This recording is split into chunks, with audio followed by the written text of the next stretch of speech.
Halo, nama saya Mahmud Omar Saladin atau biasa dipanggil Amu. Saya Binusian 2003, jurusan Teknik Komputer, dan sekarang saya bekerja di Telkomsel.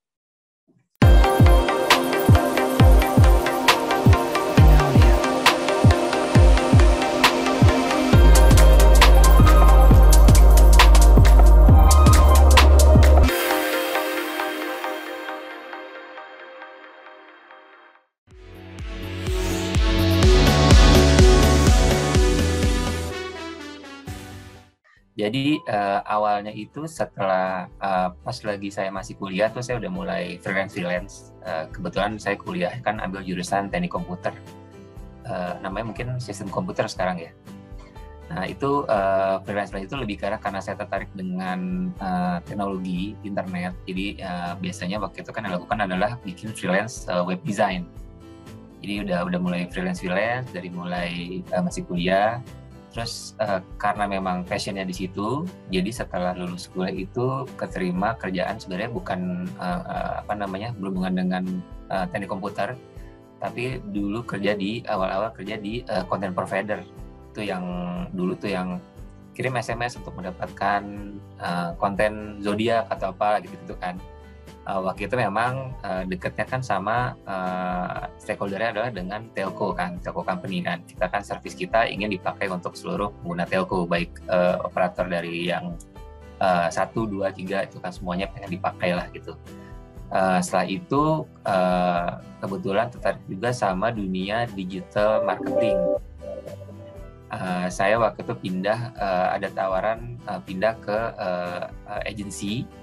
Kebetulan waktu itu kan dapat handle klien lumayan besar kan, dari mulai FMCG, Unilever, terus dapat McDonald, sempat juga untuk handle klien yang mungkin agak-agak challenging di Indonesia, itu klien rokok, Philip Morris waktu itu kan, Marlboro. Setelah itu karena memang dulunya awalnya kenal sama beberapa orang telco gitu kan, dan memang tertarik juga kan kerja di telco. Saya waktu itu dapat kesempatan untuk kerja di telco juga waktu itu kan, telco yang warna biru. Waktu itu sebagai digital marketing juga, waktu itu handle untuk semua aset-aset yang berhubungan dengan digital gitu kan, dari mulai website, sosial media, aplikasi, itu semuanya juga. Saya sempat juga saya sekitar 2 tahun. Saya pindah lagi ke telco yang lain. Waktu itu dapat kesempatan di telco yang telkonya adalah angka 3. Nah itu juga waktu itu lagi men-setup digital marketing baru, divisi baru. Jadi waktu itu saya kesempatan untuk join. Kita setup lagi semua aset digitalnya gitu kan, dari mulai yang men-serve customer base sama men-serve retail. Retail ini maksudnya kan dari teman-teman kan yang jualan, biasanya kalau di pinggir jalan yang jualan konter pulsa. Nah itu kan mereka kan juga menggunakan juga. Jadi bagaimana kita men-serve customer yang itu juga gitu kan. Lalu setelah itu kira-kira saya cuman 4 tahunan. Saya waktu itu ada kesempatan lagi untuk pindah ada tawaran dari Google. Jadi waktu itu saya sempat pindah ke Google, waktu itu diminta untuk ngurusin sebagai developer relations. Itu adalah bertemu dengan teman-teman di developer, startup, ekosistem, gimana caranya mereka untuk menjadi sukses as a developer atau as a startup, dan dengan menggunakan Google Technologies lah waktu itu kan. Sampai sekarang kan ada kalau yang kita tahu pasti kan ada Android, ada Firebase gitu kan, ada machine learning, segala macam. Saya sempat di role itu 2 tahun. Setelah itu saya pindah ke role di mana saya namanya Google Search Relations. Saya sebagai search advocate, gunanya adalah waktu itu role-nya untuk membantu teman-teman content creator yang di web, untuk gimana caranya website mereka atau page mereka tampil dengan baik di Google Search Result. Mungkin istilah kerennya adalah bantu optimasi SEO gitu. Jadi kita memberikan guide atau best practices gimana caranya teman-teman supaya mengoptimalkan website mereka supaya tampil di Google Search Result. Itu saya sempat secara 3 tahun. Setelah itu baru ternyata ada opportunity untuk kerja di Telkomsel saat ini.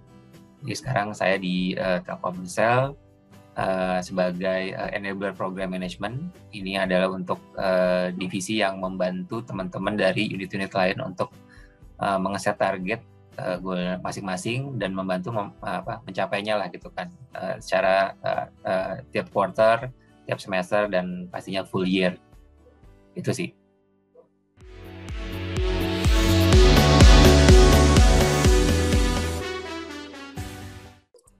Oke, pengalaman bekerja di Telkomsel sangat menarik ya, karena memang Telkomsel ini kalau misalnya di dunia telco kan memang terbesar di Indonesia, punya pelanggan base yang sangat besar sekali, 170 juta pelanggan, dan sebagai market leader jadinya kita akan harus tetap terus berinovasi, tetap terus harus gimana caranya untuk menjadi market leader dan memberikan solusi-solusi yang diperlukan untuk para customer itu.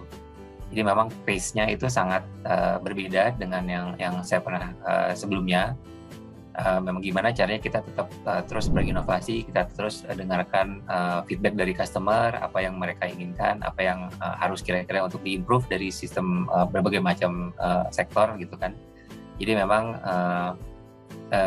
kelihatan sekali memang teman-teman di sini ingin mengimprove kehidupan dari para customer-nya. Jadi apapun yang kita lakukan itu kan pasti demi customer, dan ujung-ujungnya nanti semuanya akan senang lah gitu kan dengan apapun yang kita lakukan gitu kan. Semoga sih itu ke depannya.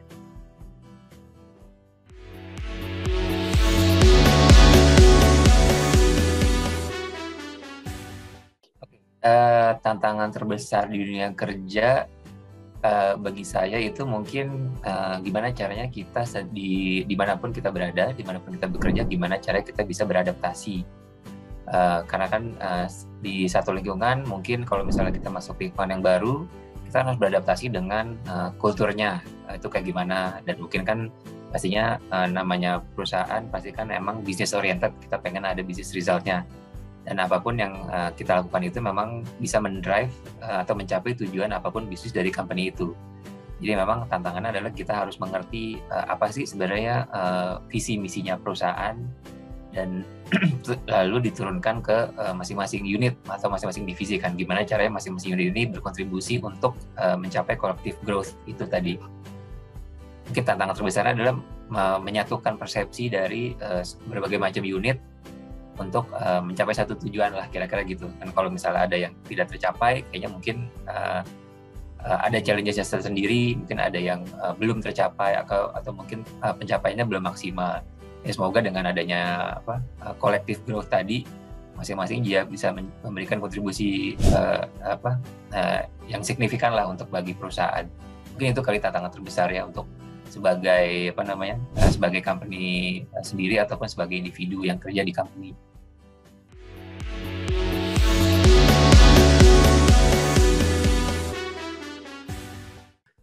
Jadi pandemi ini sebenarnya kayaknya berlaku, mungkin ada beberapa orang menganggap ini sebagai blessing in disguise ya. Jadi di mana kita bisa bekerja dimanapun. Mungkin pada saat mulai pandemi kita bekerja di rumah, yang mana itu mungkin lebih banyak waktu lagi untuk keluarga, tapi kan secaranya kita juga mungkin yang biasa bekerja bertemu tatap muka, kita bisa berkolaborasi langsung, ketemu interaksi langsung gitu kan, misalnya di lingkungan kerja. Tapi pandemi ini kan memaksa kita untuk gimana cara kita tetap beradaptasi lagi dengan produktivitas tetap terjaga gitu kan. Bagaimana caranya kan mungkin ada kita pasti udah mulai online, ada yang pakai berbagai macam tools lah untuk kolaborasi gitu kan. Itu yang memang menjadi perubahan lah gitu kan. Justru malah selama 2 tahun terakhir ini mungkin kita sudah mulai terbiasa mungkin kan ya WFH gitu kan. Dan biasanya waktu jadwal meetingnya itu kan padat kan, dari jam 1, jam 2, jam 3 gitu kan misalnya kayak gitu. Karena asumsinya kita kan di depan komputer terus gitu kan. Kalau misalnya kita mungkin di lingkungan kerja kan, kita harus ke sana, mungkin kita harus ada ketemu keluar kantor, ketemu sama potensial klien misalnya gitu. Itu kan butuh waktu. Nah, justru sekarang malah yang saya rasakan personally adalah transisi dari kita udah kebiasaan WFH menjadi kebiasaan WFO di kantor lagi kan. Kita ada yang mungkin kantor mungkin belum menerapkan full semua orang masuk ke kantor. Ada yang menerapkan hanya mungkin 10% atau 25% ke kantor. Jadi ada yang kita ke kantor, cuman ketemunya pada saat diskusi tetap aja misalnya pakai online juga gitu kan. Jadi nggak ketemu fisik juga gitu. Jadi mungkin kalau misalnya sekarang udah mulai banyak yang ke kantor, cuman ada juga beberapa kan masih opsinya pilih WFH. Jadi kan tetap aja kita jadi di kantor ada yang di ruang rapat, ruang meeting, cuman ada beberapa yang masih online juga. Jadi masih hybrid hitungannya. Nah mungkin itu sih. Jadi kita mungkin ya itu tadi dari mulai adaptasinya gimana caranya pada saat kita dulu sebelum pandemi ini kan kita kan ketemu, lalu pandemi kita dipaksa untuk online. Dan mungkin secara sekarang mungkin udah hybrid lagi, udah baik lagi. Mungkin itu kali ya, kita harus tetap baik lagi, beradaptasi lah. Kembali lagi saya kayak tadi itu gimana caranya kita tetap meskipun kita sudah ketemu lagi di kantor sama-sama teman-teman, gimana cara tetap produktivitas tetap jalan. Dan mungkin ada beberapa yang ngerasa lebih senang di WFH kali, ternyata produktivitas lebih tinggi, mungkin ada yang merasa gitu. Ada yang mungkin kayaknya ada yang merasa ya udah saya lebih senang ketemu di kantor gitu kan, which is fine aja gitu kan, tiap orang preferensinya beda-beda. Ada yang memang interaksi impromptu itu yang di kantor itu yang biasanya agak susah ditemukan. Nah, kalau misalnya kita online, biasanya kita udah set waktu, oke jam segini saya akan ketemu dengan ini, agendanya akan bahas ini gitu kan. Jadi mindset kita udah, kita akan bahas itu gitu kan. Tapi kan kalau di kantor mungkin kita lebih enak gitu, lebih santai. Lagi ngobrol-ngobrol lebih santai gitu kan. Tadi gimana gitu kan, perjalanan ya macet misalnya gitu, atau enggak itu kan. Jadi lebih santai mungkin kayak gitu. Mungkin ada masing-masing ada pro and con-nya masing-masing. Dan semoga company ini juga mereka lebih aware mengenai employee-nya dan lebih fleksibel lah gitu kan, selama target dan tujuannya itu tercapai sih itu. Dan survei juga kayaknya membuktikan banyak orang yang lebih prefer hybrid, mungkin lebih prefer WFH, mungkin udah nyaman gitu kan. Ada juga mungkin yang emang maunya adalah memang ketemu, itu juga nggak apa-apa juga sih. Memang masing-masing aja, preferensi masing-masing dari company dan dari employee-nya masing-masing juga sih. Gitu aja sih.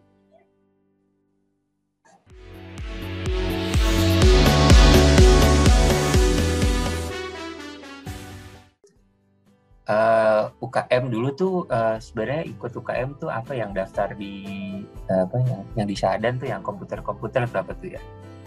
BNCC ya kan, BNCC. Lalu saya juga ingin waktu itu tuh ada juga saya diajakin untuk ikut softball waktu itu kan, baseball lah ya kan. Cuman saya waktu itu saya ngerasa saya nggak inilah gitu kan, kurang sportif lah gitu kan, mungkin dan seragamnya juga kan ketat waktu itu, saya mikirnya sih kayak gitu kan untuk yang softball. Jadi saya akhirnya waktu itu kan sempat ikut juga untuk yang basket itu kan di Syahadan di atas kan masih ada tuh kalau nggak salah ya hallnya. Lalu sempat ikut juga, pengen ikut B-Voice waktu itu yang di bawah ya, di Anggrek ya gitu kan. Cuman ya udah cuman ikut-ikut aja gitu kan, akhirnya cuman kenalan aja sama teman-teman, karena pada saat waktu saya masih kuliah itu mahasiswanya masih sedikit. Jadi mau nggak mau kita memang harus ya berekspansi lah, kenalan gitu kan. Dari jurusan saya aja waktu itu kalau nggak salah itu saya teknik komputer itu jurusan hanya ada 144 orang, kelasnya cuman AB. Saya ingat kalau yang lain, jurusan lain tuh kelasnya sampai ada yang AB, AC, AD, waduh banyak banget gitu kan. Nah kita juga mau nggak mau memang harus ya networking lah ya, kenalan gitu kan sama teman-teman yang lain gitu kan. Dan itu justru malah ngebantu pada saat nanti setelah kita udah selesai kuliah gitu. Ternyata kita jadi banyak relasi, dan semoga dari relasi itu kan masih tetap terjaga, silaturahmi terjaga. Terus kalau misalnya ada kesempatan bisnis juga kadang-kadang juga kita masih ngobrol gitu. Itu sih waktu itu.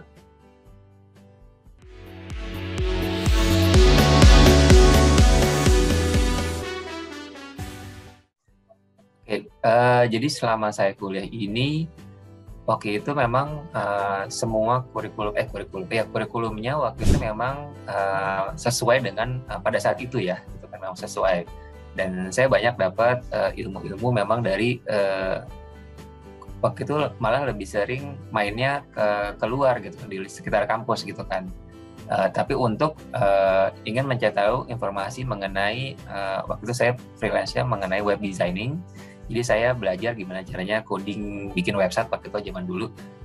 Zaman dulu itu kan agak susah tuh mencari referensi buku-buku tuh di toko buku pun nggak ada gitu. Paling cuma 1-2 buku gitu. Akhirnya mau nggak mau harus ke sekitar kampus atau di kampus ke warnet gitu kan. Kita cari informasi di internet gitu kan. Gimana sih caranya belajarnya? Jadi memang ada yang sifatnya belajarnya otodidak, ada yang belajarnya memang ini ada nih memang secara basicnya itu emang diajarkan di kampus. Dan saya lihat sekarang juga kayaknya jurusan-jurusan yang ada di BINUS pun jauh lebih banyak daripada saat saya sekarang dulu gitu kan. Jadi kedepannya memang sangat mempersiapkan lulusan-lulusannya itu untuk yang ready for work lah gitu kan, istilahnya kayak gitu.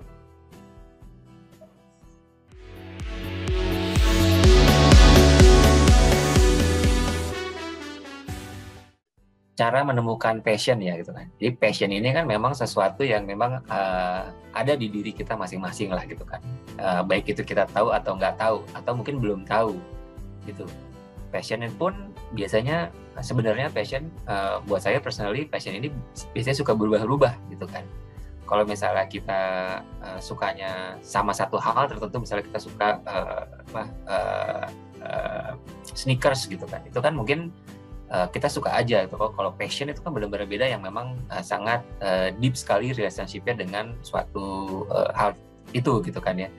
Dan biasanya kalau cara menemukan passion, kalau saya itu saya memang harus punya interest yang sangat tinggi dulu mengenai suatu hal gitu kan. Sekarang yang salah satu yang saya lagi gemari itu adalah mengenai yang NFT ini kan. Sekarang lagi rame nih kan NFT. Waktu saya baca-baca itu saya emang ngeliatnya apa sih, ini kan cuma gambar aja gitu kan, kenapa ini harganya bisa ratusan ribu dolar gitu kan, saya nggak ngerti gitu kan. Waktu itu saya emang tidak ada interestnya sama sekali gitu ke situ kan. Saya mikir simpelnya adalah saya bisa kok copy paste aja gitu kan, saya juga punya gambarnya, punya itu kan, value-nya apa saya nggak ngeliat. Akhirnya saya setelah itu saya baru mencari tahu lagi kan, apa sih ini kan, karena saya emang secara itu memang pengen tahuan orangnya kan. Saya tahu apa sih kenapa ini bisa berharga segini besar gitu kan. Akhirnya saya nemu jawabannya, dan sekarang pun saya lagi coba juga untuk mengekspor itu. Dan kayaknya sih dari situ memang ya keingintahuan kita untuk akan sesuatu hal yang akan membuat kita jadi tertarik, itu menjadi sebuah passion gitu. Kadang-kadang kalau kita tertarik terus kita udah tahu terus ternyata enggak deh gitu kan, nggak tertarik jadinya gitu kan, nggak apa-apa gitu kan. Mungkin passionnya belum di itu gitu kan. Ataupun mungkin passionnya kita sekarang kuliner misalkan, kita suka kuliner gitu kan, terus ternyata kedepannya kita nggak tahu, nanti kedepannya mungkin akan berubah, itu pun nggak apa-apa juga gitu kan. Kalau bisa dilihat juga dari contohnya yang sudah terkenal, Colonel Sanders itu, dia menemukan KFC itu tuh di umur 40-an apa 50-an itu kan. Jadi itu memang nggak apa-apa kalau misalnya terlambat ataupun sekarang belum menemukan passionnya. Semoga nanti menemukan passionnya, dan pada saat menemukan passionnya itu akan sesuatu hal yang sangat relieving sekali gitu. Senang sekali ternyata kan menemukan passionnya dan menjalankannya, dan mungkin mencoba menularkannya ke orang lain. Itu mungkin sesuatu perasaan yang susah untuk dikatakan dengan kata-kata gitu. Kayak sih itu sih untuk bagi saya personally sih gitu sih, untuk menemukan passion. Banyak hal, mungkin bukan cuma satu passionnya. Biasanya orang-orang mereka punya banyak passionnya, dan itu pun nggak apa-apa. Semoga semakin digali aja passionnya apa aja, dan itu coba diekspor. Dan jangan takut untuk fail, jangan takut untuk tidak mencoba, karena kalau kita tidak mencoba kita biasanya merasa coba kayak gini ya itu kan, coba kayak gini ya itu kan. Mendingan kita coba dan kita tahu hasilnya bagaimana. Kalaupun kita fail, ya udah kita fail dan kita learn from our mistakes gitu kan. Kedepannya kita jadi bisa moving forward, kita bisa belajar next step-nya apa nih, kita tidak melakukan kesalahan yang sama. Mungkin itu sih dari saya.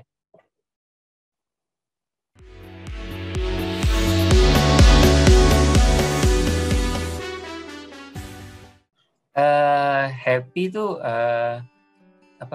state of mind ya gitu kan. Happy-nya orang berbeda-beda gitu kan, dan suksesnya orang pun berbeda-beda. Dan kemarin saya baru baca buku yang kesimpulannya adalah kalau kita jangan mikirnya kita harus melakukan lompatan besar gitu kan untuk mencapai dari titik yang sekarang ke titik yang kita tuju gitu kan. Tapi adalah langkah-langkah kecil itu sebenarnya yang menjadikan dari posisi kita sekarang ke posisi itu ke tujuan kita gitu. Jadi bukannya kita kalau ada gambarnya mungkin bukan loncatan, tapi ada step-step kecil gitu kan. Jadi apapun yang kita mau lakukan itu ya kita harus ya mulai dari yang kecil aja yang sekarang gitu kan. Nanti yang step-step kecil ini yang akhirnya ujung-ujungnya akan menjadi besar gitu kan, yang jadi tinggi gitu kan, kalau misalnya kita hitungannya tangga gitu. Jadi memang kalau happy ya kita harus paling benar adalah harus banyak bersyukur dengan apa yang kita punya sekarang gitu kan. Jadi bukan yang kita membandingkan ya boleh untuk menjadi pemacu semangat kita misalnya, tapi jangan menjadi kayak jadinya akhirnya jadi tidak baik gitu kan. Memang paling penting adalah dari kesadaran kita sendiri dulu. Kita harus berada di kita bersyukur kalau memang kita udah kita punya apa yang kita punya sekarang gitu kan, dari yang lain. Happy, baik lagi happy itu kan memang keadaan di mana kita merasa senang, mungkin merasa puas. Setiap orang beda-beda happy-nya juga. Ada yang mungkin ngelihat mungkin dia kerjanya mungkin sebagai ojol, tapi kan ojol itu kalau merasa dia senang gitu kan dia melakukan itu, dia mampu mencukupi keluarganya, ya nggak pernah tidak. Sama orang yang mungkin yang kerja di kantoran misalkan, mungkin mereka happy-nya adalah kerja di kantoran yang gedung tinggi di daerah SCBD misalnya, mungkin itu happy, ya nggak apa-apa juga gitu kan. Tiap orang punya tingkat happy dan sukses masing-masing, dan sukses itu menurut saya sesuatu yang memang menjadi tolak ukur lah untuk yang, dan selalu harus tetap berubah mulu suksesnya. Sukses sekarang mungkin nganggapnya mungkin pada saat kita mulai kerja baru lulus kuliah, sukses itu adalah mungkin kita mencapai gaji tertentu misalnya, gaji segini kita udah capai gitu kan. Nanti pada saat nextnya mungkin bukan angka gaji lebih tinggi, tapi mungkin networking kita lebih banyak lagi dari sebelumnya, atau mungkin koneksi yang kita buat lebih banyak gitu kan. Sharing knowledge yang kita berikan kepada teman-teman lain mungkin lebih banyak itu kan, mungkin itu juga tingkat happy dan sukses orang juga ya masing-masing. Mungkin itu sih untuk yang cara menemukan happiness dan untuk menjadi sukses. Semoga sih teman-teman juga menemukan happy-nya masing-masing dan suksesnya masing-masing sih.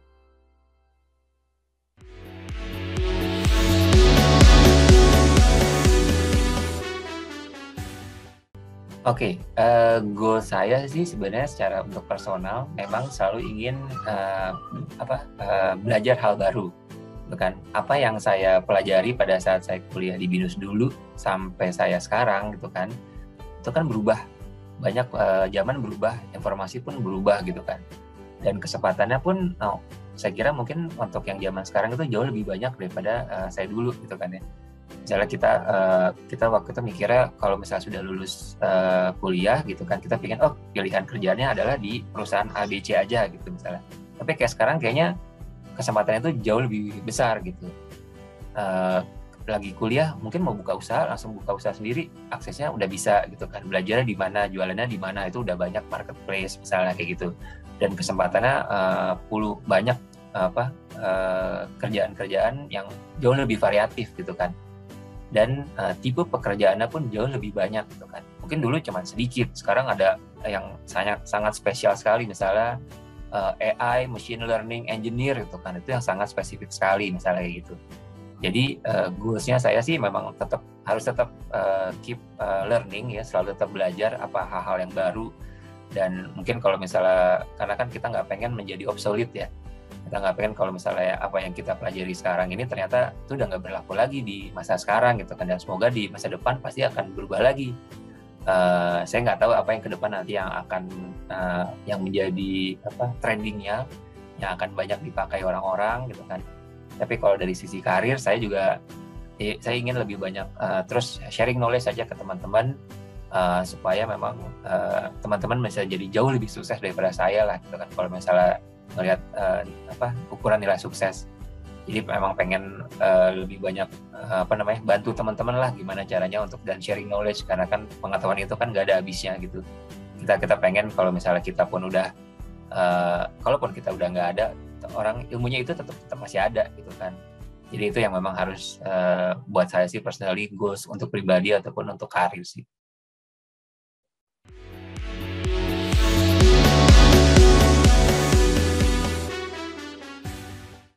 Oke. Bagi waktunya itu memang kalau buat saya sih memang harus komitmen dulu ya dari kitanya dulu. Komitmen kalau misalnya kita udah sisihin waktu nih kan, kalau kita pada saat WFH mungkin kalau memang waktunya untuk bekerja kan kita ada office hour juga, kita ngikutin itu juga, dan orang rumah juga biasanya tahu kan, oh ini waktunya bekerja gitu kan, jadi kalau bisa jangan diganggu gitu kan. Dan kalau udah selesai pun biasanya tahu tuh kan, saya kan kalau WFH kan ada di ruangan sendiri. Jadi kalau misalnya udah selesai tuh waktunya WFH, misalnya jam 5 atau jam 6, itu saya keluar kamar, biasanya anak saya udah tahu tuh, apa udah manggil-manggil gitu kan. Dia udah tahu, oh nih bapak saya udah selesai kerja, jadi bisa main gitu kan. Tapi kalau waktunya lagi di dalam ruangan lagi kerja, ya itu nggak bisa. Dia juga tahu, kok nggak ganggu gitu. Mungkin kalau misalnya pada saat makan siang, misalnya kan lagi ada break gitu kan, keluar gitu kan, dia tahu, oh ajak main, ya nggak apa-apa juga gitu. Nah, tapi memang harus kasih pengertian juga sih, untuk baik itu untuk yang di rumah pada saat kita WFH dengan keluarga, maupun pada rekan kerja kita. Karena kan mereka juga kita harus sama-sama saling menghargai privasi masing-masing gitu kan, waktunya masing-masing dan komitmen masing-masing untuk menjalankan pekerjaan gitu kan. Kita set waktu meeting 30 menit, kalau bisa agendanya dan selesai dibahas dalam 30 menit. Kalau waktunya memang waktunya 60 menit, ya udah kita bahas 60 menit, kita selesaikan gitu kan. Dan setelah pada saat memang waktunya dalam 60 menit itu, kita bahas tuh semuanya, diskusinya, dan mungkin next step-nya apa gitu kan. Nah, nanti pada saat next meeting-nya mungkin kita udah mulai lebih jelas lagi gitu kan. Jadi bukan kayak kita udah tentukan waktu tertentu untuk meeting online, WFH 30 menit, 60 menit, berapapun itu, kita malah jadinya akhirnya malah cuma kayak ngobrol-ngobrol nggak jelas. Kita tidak mencari kesimpulan atau objektif yang kita ingin capai di meeting itu. Jadi mungkin bagi waktunya itu sih. Dan bagi teman-teman yang kerja juga kan kita harus kita nggak pengen juga kalau kita jadi burnout gitu kan. Kerja yang di memang waktunya misalnya 9 to 5 ataupun mungkin waktunya harus yang lembur waktunya itu kan, itu juga nggak apa-apa, asal yang penting memang diet lagi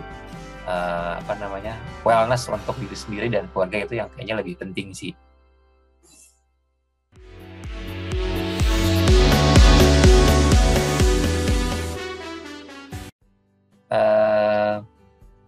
Pesan saya mungkin untuk teman-teman semuanya yang masih kuliah di BINUS ataupun memikirkan untuk kuliah di BINUS, tetap fokusnya memang tugasnya utama teman-teman adalah memang belajar. Nomor satu, belajar itu bukan berarti hanya belajar di lingkungan kampus aja, belajar bukan hanya belajar apa yang memang diberikan materi oleh dosennya, tapi memang belajar di luar juga belajar gitu kan. Kita ingin mengerti kehidupan, apa sih opportunity apa yang ada di luar sana, dan itu dijalankan saja gitu kan. Kalau memang tertarik dijalankan, cuman tidak melupakan tugas utamanya memang di kampus gitu. Dan saya sangat rekomendasikan sekali ya, karena saya sebagai alumni juga, BINUS memang memberikan saya fondasi untuk persiapan ke dunia kerja, baik itu dari sisi pembekalan materi ataupun opportunity pada saat saya sudah mau selesai akhir-akhir skripsi, untuk dunia magang pun ditawarkan di BINUS juga gitu kan. Jadi yang belum mau bingung atau mau masuk mana untuk kuliahnya, mungkin bisa dipikirkan BINUS sebagai salah satu opsi. Itu ya sih.